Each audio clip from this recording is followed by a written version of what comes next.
down. Superman never does that. Superman doesn't That save Lois should have Lane been at all. They start this film out in the beginning of stuff that's already happening and going on, and things are happening, and they just expect you to care. We haven't had any character development at all.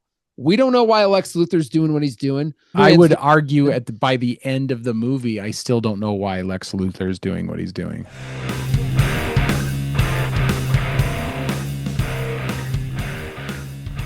Hello and welcome to the Brothers Random Show. My name is Travis. I'm Michael.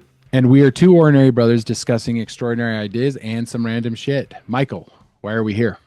Today, we are talking about what everybody else is talking about, and that is Superman.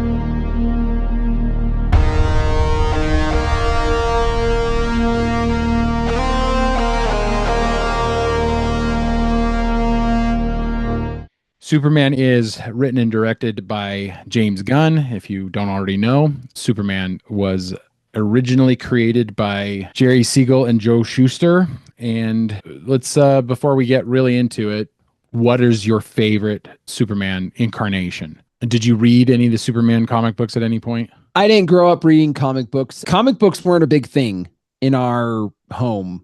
I had to seek them out. I sought them out. I do remember reading Doomsday. I don't remember if I ever read all of it, but I do remember reading Doomsday at some point in my life. And that was a great comic book, but that's as far as I went with Superman. As far as movies are concerned, like what is your favorite movie for it? I'd probably get a lot of flack for this. I actually enjoyed Man of Steel. No! God, please, no! No! No! No! Obviously, the Christopher Reeves is the best Superman. It's funny, I actually liked the cartoons, the old Fletcher cartoons. We grew up watching the Christopher Reeve Superman. I think it was just 1 and 2 that we had. We were allowed to watch 1 and 2. I think we did watch 3 and 4, but they weren't as good. They weren't as good, so we kind of just. Yeah. And I don't think Mom liked, because it was 3 where he turned bad, right? Wasn't it? Yes, 3 where he gets like the dark Krypton, and he kind of turns bad. Mm-hmm. Mom didn't like that. She was not a fan. I remember her specifically. That was better because it showcased what a good actor Christopher Reeve was, because he did a good job. He did a great job as a villainous Superman, because he kind of has this dark complexion, like he looks dark and angry. It was good.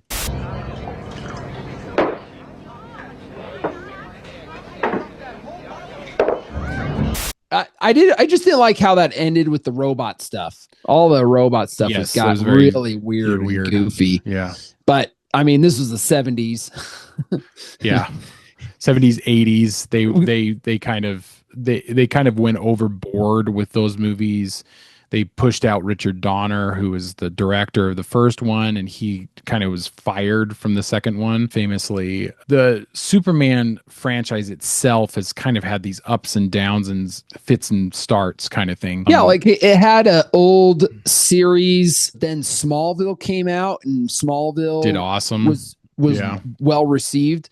Right. So there was a bunch of stuff. Superman seems to lend itself better to TV series for some reasons, because his TV series do better. Lewis and Clark was a big hit, and so was Smallville. And I think the newer ones that came out in the last couple of years, they're like connected to the Arrowverse and all that kind of stuff. They were all kind of well received, but I never watched any of them. And you're saying that you're mostly partial to the Man of Steel with Henry Cavill, right? I liked it. Now, it has its problems. It has its problems. I'm going to give it that. I didn't have as huge of a problem about something that, if you haven't seen it, I mean, he kills somebody and it becomes an issue. And a lot of people had an issue with that, especially people who were fans of Smallville. Yeah. Because Smallville, it's a huge story. It's a character struggle throughout the whole thing, where he just does not want to kill anyone. Yeah. And I think that's good. Like that should be Superman. That should be a struggle that Superman would have to deal with. Yeah. I felt like characters like the Punisher and darker characters, that shouldn't be a problem. That they're more anti-hero. Superman was supposed to be the good hero and everything, the white knight, the shining light kind of thing. Yeah. And in context, I actually didn't really have a problem with it. I had a bigger problem with the way they killed Pa Kent in that one. So my issue with that movie was that, not necessarily what he does at the end.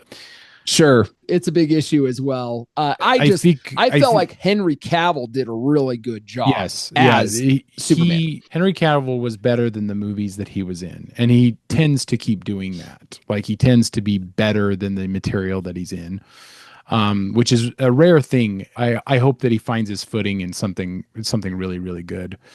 I think it's safe to say that we both hated Batman versus Superman: Dawn of Justice, because I think that movie kind of sucked. Well, I didn't see it, so I wasn't going to comment. You never seen it? I've never seen that.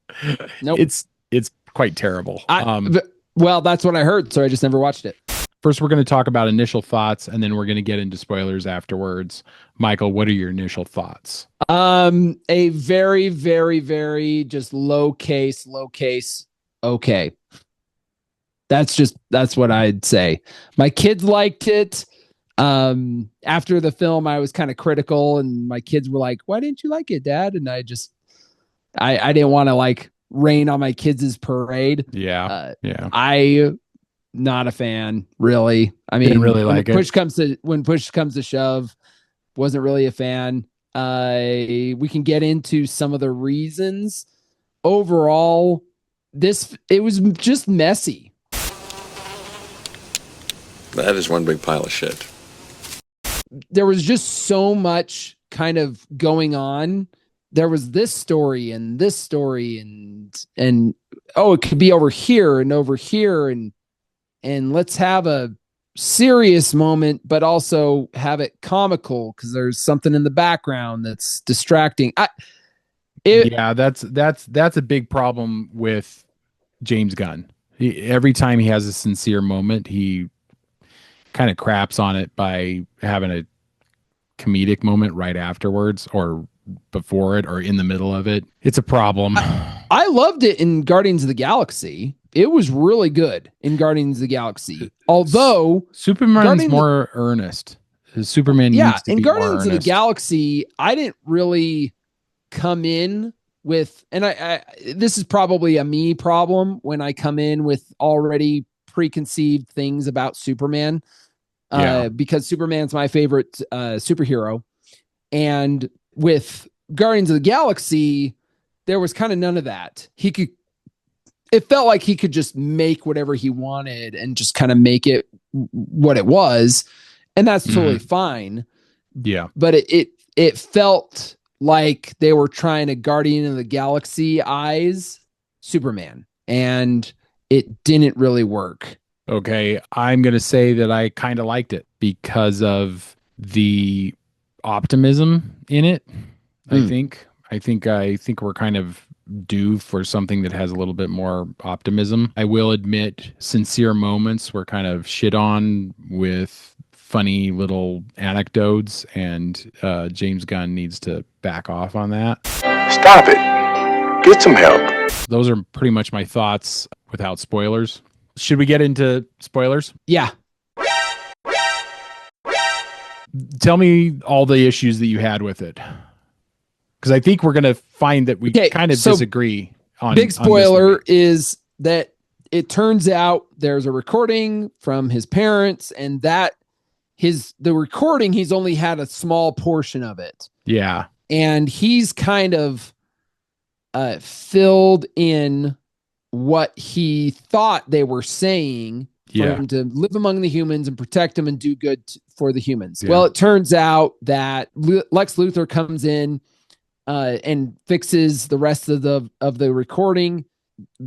His parents are saying that he should just rule over them and kill whoever fights against him, kind of thing. This is the big issue that all the fans are having issues with this, and I would agree that this is a colossal issue because it goes against the lore of the character. Because basically, Superman has two good fathers. He's got his birth parents and his adopted parents, and they're good people. Well, there's been books written about how Superman is a analogous of Jesus Christ. What the fuck? Well, it's the Moses story. Joe Shuster and Jerry Siegel, I believe one of them or both of them were Jewish. They're both Jewish. And this was brought up to them, all of the links to Moses. To Christ. To Christ. Okay. Yeah, actually. So now they were like, well, we weren't modeling it off of him. It just ended up being. Well, because the Christ story also resembles Moses' story. Yeah. Yeah. Right. So that's probably, they were just wrapped up into what they were telling. Yeah. And it turned out that it resembled a lot of like the Christ story. Now, so one is kind of a heavenly father, and then one is like an earthly father. The issue with everybody in this movie is that Jor-El turns out to be kind of a piece of garbage when they play back the entire recording. And I have to admit to you, like, I fully thought that at some point in the movie it was going to show that wasn't the real recording, that it had been manipulated somehow. Lex Luthor manipulated. Yeah, and it didn't do that. So they might retcon it later in like installments in this series. It's a bad look. I get why they did it. So do you get kind of why they did it? They did it to kind of make this whole endeavor that you are not your parents, that you can make good choices in life. Yeah, which is a good that's a sentiment. Great message. It was a great message. And I loved the interaction that he has with Pa Kent. Yes, and I have quibbles about the way they're portrayed. Yeah, Pa and Ma Kent are portrayed as kind of oafish, and I don't really like simpletons. Yeah. But he has a real heart to heart with his earthly dad. I mean, that's where Pa Kent kind of tells him it doesn't matter who your parents are. What matters is what you do. Yeah. And your day-to-day actions are what make you who you are. Yeah. Which is actually a really good message. Yeah. And I get what he's trying to do, but he kind of burnt down this really great lore in the process of trying to make this message. Yeah. And who did they have playing his dad? It was it's Bradley Cooper. Bradley Cooper. Why the hell would you have Bradley Cooper playing his dad if they're just making his dad out to be piece of garbage? These piece of garbage oligarch-like people. Anyway, there was a bunch of stuff there, which makes me wonder if in the editing, doubt they would have had Bradley Cooper playing that part if they had done that. So Bradley Cooper probably just asked to have a cameo, and that's the cameo they gave him.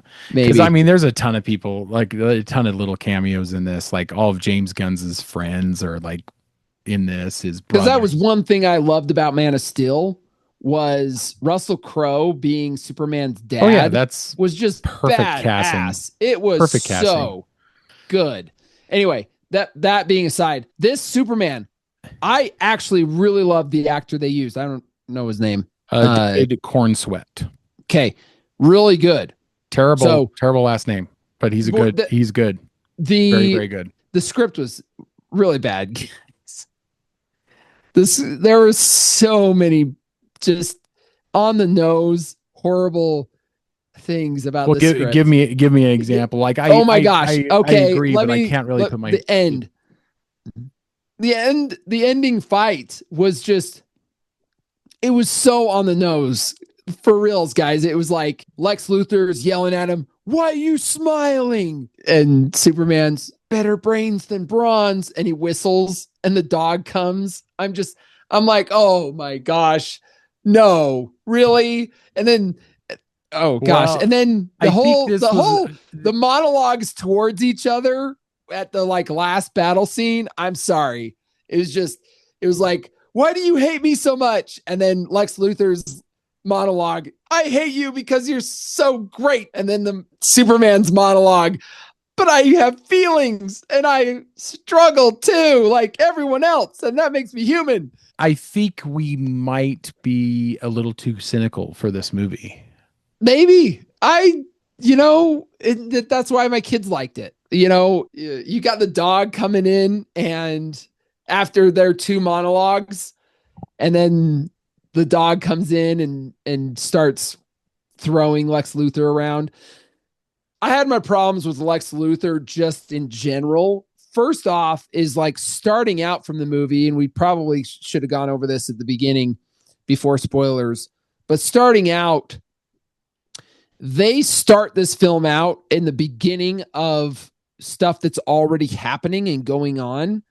And things are happening and they just expect you to care. We haven't had any character development at all. We don't know why Lex Luthor's doing what he's doing. I would argue by the end of the movie, I still don't know why Lex Luthor is doing what he's doing. Well, I mean, besides his monologue of why he hates Superman, but besides why he's an evil guy, like what? I'm not as hateful towards it, I think, as you are. Like, I have my quibbles about it, and you're right. Like, there's a lot of like hokey, dumb shit. So one of the real problems. So there's a really serious moment in this where Lex Luthor kills somebody with Russian roulette, and it is a horrifying moment. It's supposed to be horrifying, and then it is actually played off like he makes a joke at the end. He's like, I thought that was going to take longer. Which I thought was good for Lex Luthor. Like, he's a bad guy. That was kind of the point. It meant nothing to him. Yeah, it meant nothing to him, but it also, like, there are people laughing at it after a really serious moment, that probably the most serious moment in the movie. Yeah, that's probably the most serious moment, because an innocent man was killed in front of Superman because Superman wouldn't. What was he trying to get out of him? Like, reveal who he was, or I forget, like, what he was trying to get out of him. What Lex Luthor was trying to get out of Superman? See, gosh, I think this is one of the too. Well, this is one of the reasons with the movie is it's kind of, what was he? Forgettable. There was information he was trying to extract. There really was. Yeah. I swear. Yeah, he's trying to extract. See, exactly. This show is so messy, you can't keep track of it. Like, you just don't know what's going on. It's really messy. Like the whole, what did they call it? A pocket universe. That's where the darker stuff happens. Could they have gotten rid of all that?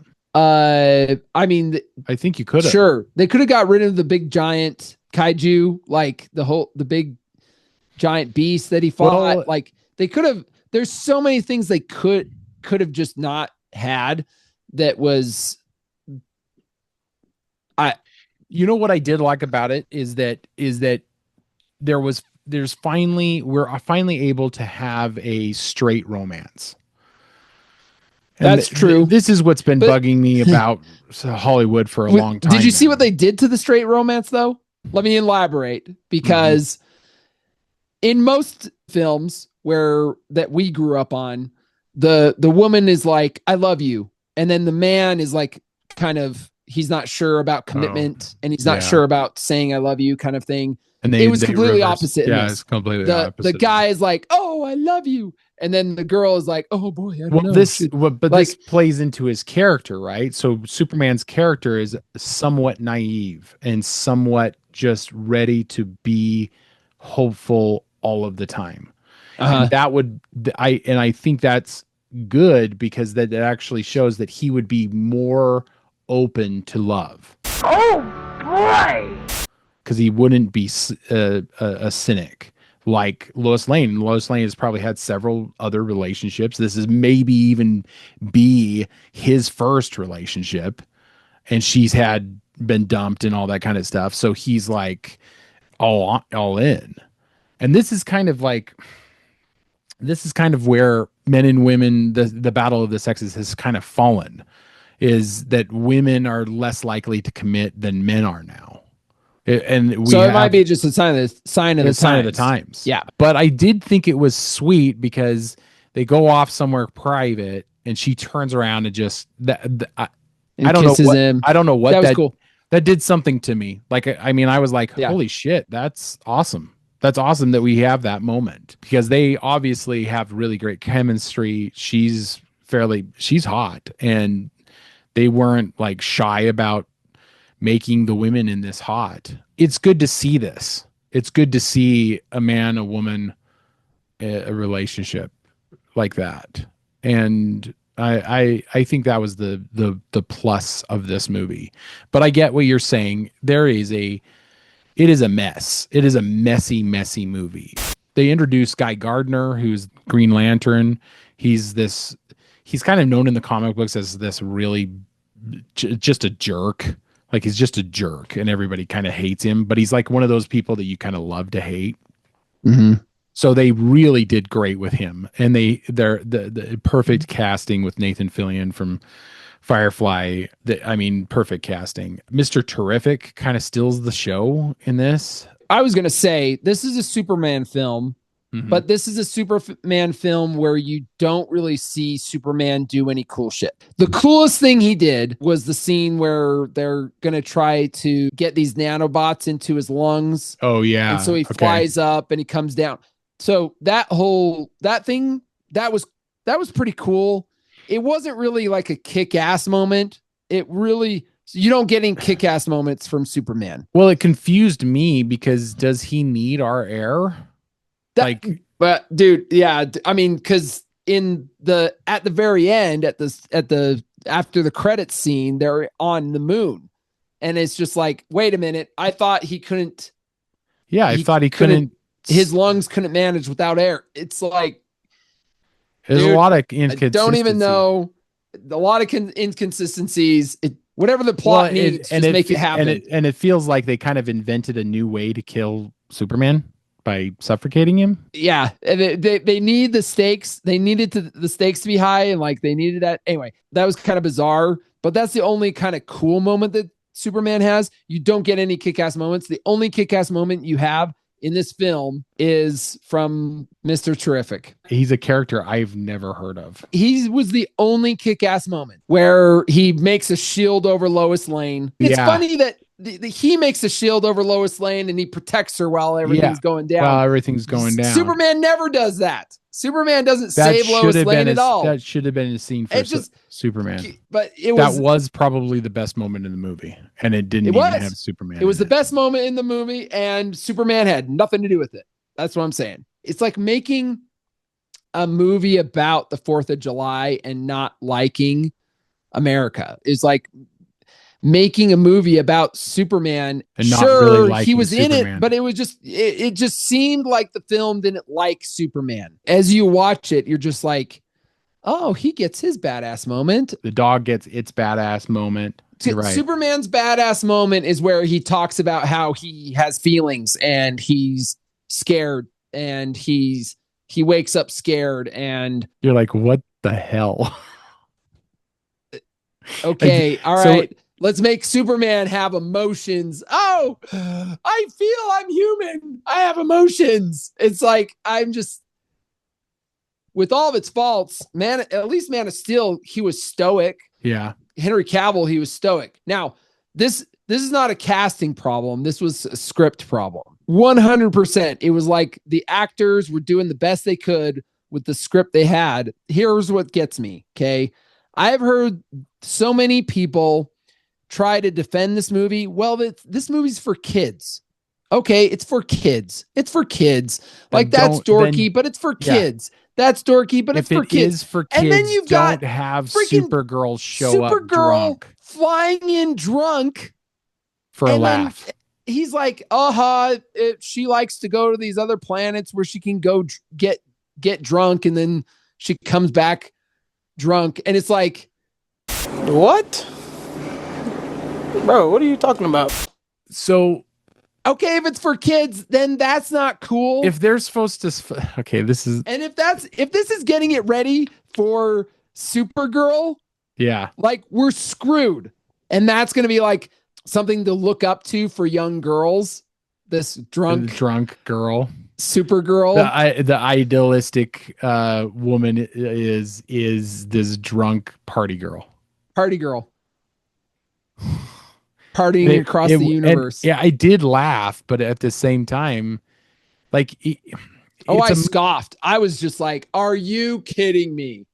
Like, are you kidding me? It's a movie. It felt like a movie that was sacrificing all earnesty for laughs. Well, the laughs weren't even that funny. That was one thing that also got me. The laughs were like slapstick kind of funny. It was like he's sitting there and he's hurt and he whistles and then Crypto comes up to him and he's like jumping on him. He's like, ow, and it's played for laughs. Yeah. And I'm like, yeah. So there's almost no serious. So even the serious talk that they're having and with in front of the window, and it's supposed to be monsters being fought, and this monsters being Green fought Lanterns out there fighting it and stuff. And that was a joke played in Guardians of the Galaxy when Groot is tiny and he's dancing and they're fighting. That was the same monster joke. Yeah. Yeah, but that worked because it wasn't supposed to be like a loving, like an earnest moment that is shit on by a joke. Like this is his worst tendencies. He needed somebody to come in and go, this isn't a great idea. Let's have at least 2 or 3 earnest moments that aren't shit on by a joke. That was my issue with it. Because the earnest moments are actually pretty good. Like the talk with him and Pa Kent is shit on by the dog running around with cows. Mm. And Clark going, I think he's going to kill one of your cows or something like that. It's all the earnest moments are kind of shit on because it kind of feels like James Gunn doesn't like to have serious moments with people, like genuine moments that aren't like just to laugh. Maybe this is just the TikTok generation where if it doesn't make you laugh, there's nothing for you. Yeah, there's nothing for you there. Yeah, it is kind of weird because you'll see those videos that get like 17 million views and you're like, why did that? And it's just a funny video. It just has a little like, and it didn't, and it's one of those videos that didn't even make you laugh. It just kind of made you go, yeah. Videos I've been sending you where they're serious kind of motivational videos, where those are getting like hundreds of thousands. It's just like, what do we value at this stage? Yeah. We might go down this rabbit hole for a second by making Jor-El the bad guy. So they keep mentioning have many children with many human women in a kid's movie. By making Jor-El a bad guy, the message is like you can choose to be good. It also has this message of I know better than my father. I know better than my elders. Than the previous generation. Like, I'm not saying that anything he said was good. But it's by making him a villain, they kind of shot themselves in the foot because not only are they killing the lore that we've all come to recognize. But what they've also done is they've made it's okay to question your elders, kind of. Don't follow your elders. Make your own path. Mm. It's a darker thought process, and I'm sure that's not what they were going for, but guys, there should have been more thought put into this. It was too important for you guys to screw up, and I feel kind of like you screwed it up.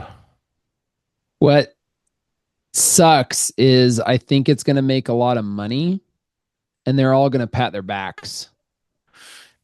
Yes. No one's going to learn that lesson from this film. No, I don't think. No, not at all. It's going to make a lot of money. But is it going to so it needs to save a studio? There is a lot riding on this because Warner Brothers has not done well, just like Disney has not done well. So both of these companies own the biggest superheroes in the world. And Warner Brothers, these are rumors online, but if Warner Brothers doesn't make back what they put into this movie, then there's talk that they may sell off the properties, which mean that like they could sell off Batman and Superman to other companies. Which would probably mean that Disney would buy them. I mean, who knows? And then they'd make them into girl films too. So girl brands.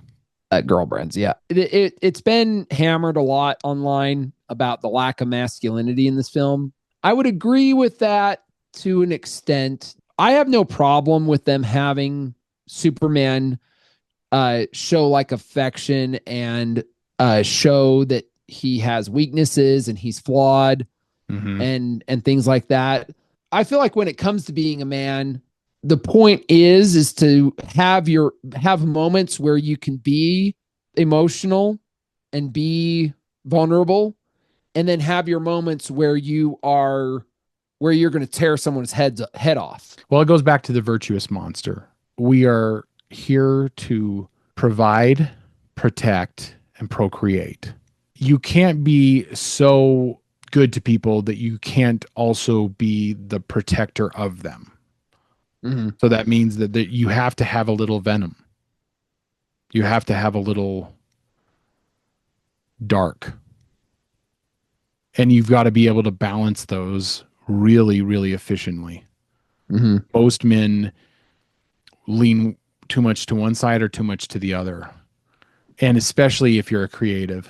If you're a creative, you're in touch with your emotions. And so the people making these movies are highly attuned to their emotions. And that might be why a true masculinity is really hard for them to put into a film. Yeah, like in the old Christopher Reeve Superman's, was it Superman 1 where Lois Lane died and he turns back time? I think so. There was I always liked the moment where it's a sad moment. Lois Lane dies but you see this anger. Yeah, like when he flies away. Swell up into Superman and he flies away and it's like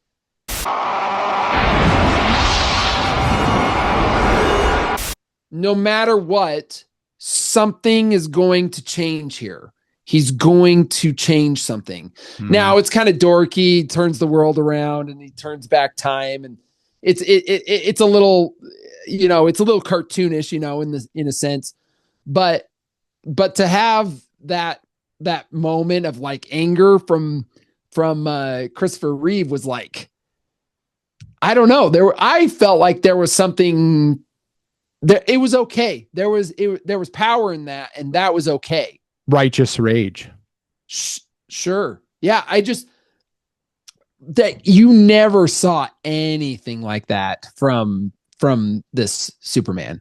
And you did get some of that from Man of Steel, Henry Cavill Superman. Yeah. You had some moments where it was just like, there's no way, I have to stop you. There was one moment, and this might surprise you in this movie, but when they're having the conversation and she keeps grilling him. She's interviewing him. She keeps grilling him. And he's like, people were going to die. And he gets really, really angry at that moment. Yeah. There's a little bit there. Okay, sure. But I mean, it's Superman. If you see that, you want to see some next break, or you want to see some. Well, yes. Yeah. Well, so that's my defense. To your point, that's great. I mean, and I didn't even think about that moment. So, I mean, but you're maybe right. They touched on it a little bit more. I am agreeing with you that this movie needed more of that, and less of the goofy shit. Like we didn't. You want it to be for children, but you also want it to be for families, and you also want it to teach people, and you also want. So it had to be all these things, and it just felt. This is extremely divisive movie. Like people I admire love it, and then people also that I admire hate it. So it's like, yeah, it's divisive. Yeah. And the truth is, I don't think James Gunn could have done better. This was the best it was going to be for him. This was the best it was going to be for him. Probably. Without bringing somebody else in who was extremely talented as well. I think he should have had a different writer. He should have had a different writer. For reals. I think, but honestly, the visuals and the acting and all the stuff, I actually think was really good. And I agree. Like the part that I think should be taken out of this movie, the pocket realm or pocket universe, the parts in that which have mostly not a lot to do with the plot, but they looked the best and the most visually interesting. Like there was like up was down and down was up and things like that. Like, so, I mean, there was something there. I mean, in fact, it would have been cool if maybe they had stayed there, maybe have had the entire movie in that. I don't know. I mean, I'm just trying to throw out things that would say maybe this could be better and we should do something. Yeah, you might be right. This might be the best that we got, but I think, I think I'm right when I say that a better writer would have done wonders to this film. 100%. I didn't hate this movie. I think it's because there's so many terrible movies out there, and I think I'm jaded, and I'm not really like I should have hated this movie more than I did, and I didn't. I thought it was okay. It was okay. Well, and it's also a really low bar, guys, when we just say, hey, it's really good because it doesn't have woke in it.